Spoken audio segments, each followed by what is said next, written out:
10742 and its IRR as amended, EA number 9184 and other pertinent laws, rules, and regulations.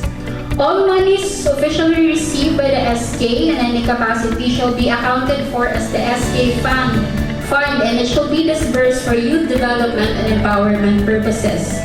Tapos, disbursement, payments, or disposition of SK funds or property shall invariably bear the approval of the proper officials.